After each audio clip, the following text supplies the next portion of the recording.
Hello, welcome to my channel.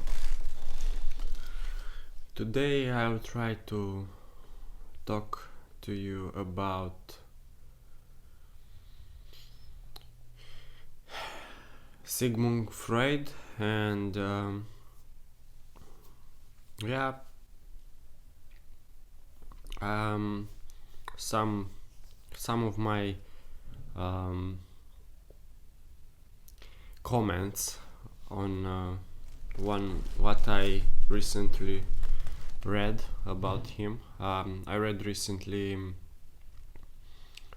a book, actually his correspondence with Sandor Ferenczi, who was another psychoanalyst from Budapest, who was actually of Polish origins and somehow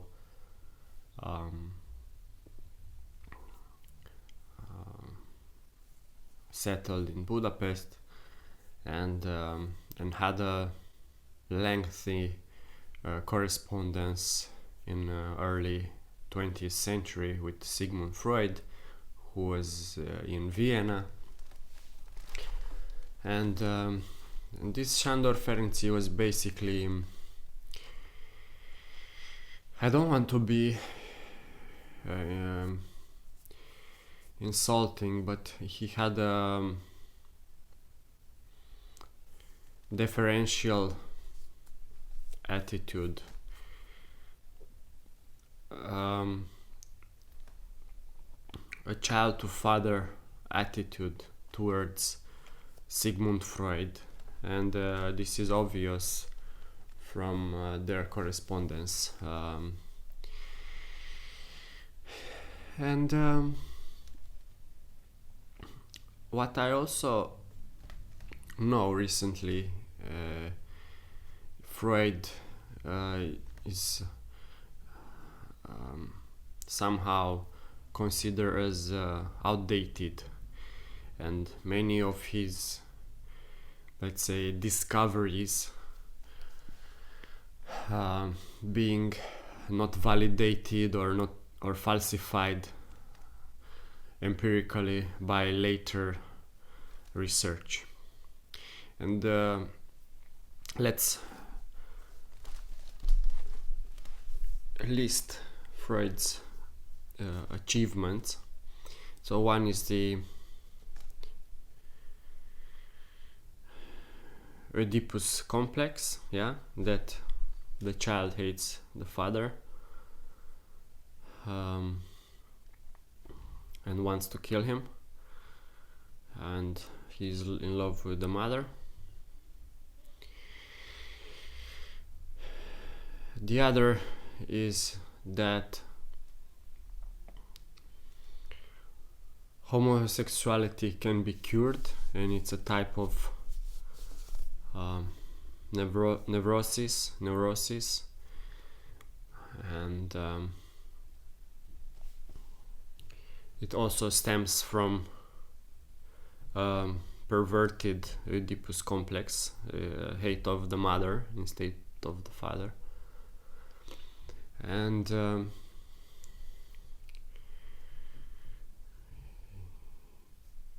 his id, ego, and superego, the three parts of the subconscious or unconscious that are run by different principles.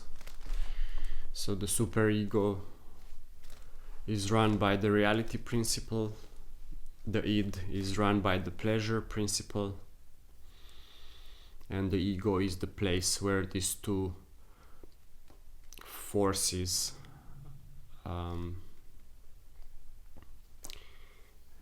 fight. And another big theory of Freud is about the the totems.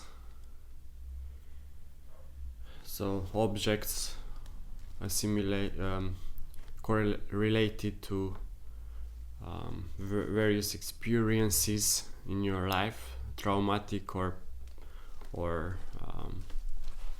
very, very important, that are related to so-called totems. For example, there's an example in this correspondence that I'm referring to and that I read about a rooster man.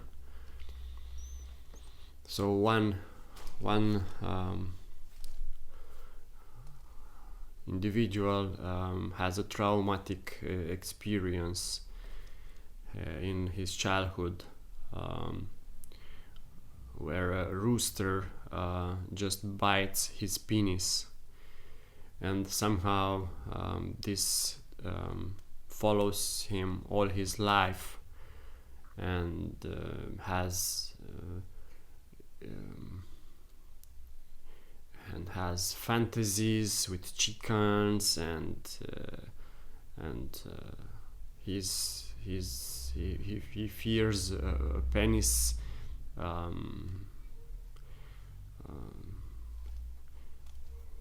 castration, and somehow he ends up being treated by Ferenczi, and Freud answers to him that this is a perfect case study for his new book on the totems. So in this case, the rooster is a totem that follows this guy's sexual life forever, and cannot get over it because of this traumatic experience. And what else for Freud's theory? Let's stop here. I don't recall many. I'm sure there are a lot of others, but let's stop here.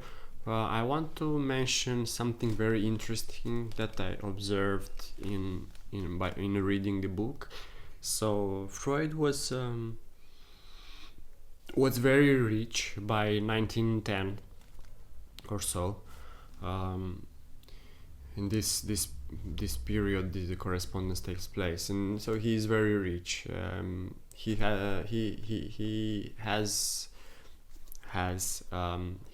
let's say patronizes a couple of psychoanalytic international journals, and in this period it's very interesting. He has two main conflicts, one with Adler and one with Jung. So this guy is very established guy, has a lot of young psychoanalysts around him, like Ferenczi, Sandor, but also has enemies like Adler and Jung, and somehow he cannot, or he doesn't want to compromise and accept their critics to his theories. And Adler and Jung choose to go in separate ways. And with Adler, there's even an institutional sort of battle for a journal, the Centralblatt, and they win. And Freud needs to. They win, like Adler's group wins over Freud, and he needs to start a new journal. And in this book, in this correspondence with Ferenczi, it's very well captured, these battles, these political battles, who is in which side, how to persuade this let's say second level psychoanalysts. I remember some names like Rank, Abraham, And the other one is with Jung, and with Jung is not institutional battle, but more of fundamental, let's say, battle. So they call them the Zürichers around Jung, and they choose to go in the so-called mystical side of the psyche, while Freud stays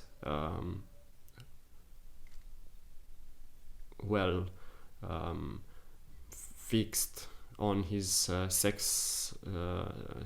on the sexuality. So the Zürichers go and say that it's more of a religious kind of experience that determines your psyche and your unconscious and so on, while Freud and Ferenczi and others in their group maintain that it's about the sexuality. So that's the other thing I wanted to mention. And yeah, the other thing interesting, and I'll finish with this one, is a very interesting story in Ferenczi's life. So as we said, Ferenczi is a Polish-Hungarian who lives in Budapest and is kind of concubine or partner with Frau Gisela, who is we don't know exactly her age, but we understand from the correspondence with Freud that she's kind of older than Ferenczi, who, by the way, most probably was in those times of writing the letters in his 40s. And somehow this Ferenczi, so he's together with Frau Gisela, also Hungarian, and Gisela has a daughter, Elma, and Elma somehow manages to arouse Sandor. After some psychoanalysis sessions with her, they fall in love with each other for a brief period, and this is a shocking event for Gisela. Sandor also realizes that this is a mistake and sends Elma to Freud for psychoanalysis in Vienna. And by the time Elma comes back, Sandor realizes that it was just infatuation, and his projection of Elma's youth and sexuality is overly exaggerated, and he calms down and goes back to her mother, Gisela. Yeah, so a lot of psychoanalysis in these letters, a lot of interesting insights on patients, a lot of travel blogs. Let's say they both traveled to America in one summer, then Italy, Austria, Hamburg. So a lot of travels in their summers. These are academics who in the summer had a break and liked to travel. They were pretty rich. They could afford traveling staying in luxury hotels. So that's all about Freud and his correspondence with Ferenczi. I hope you enjoyed this short story, and don't forget to subscribe and like this and comment. Thank you very much.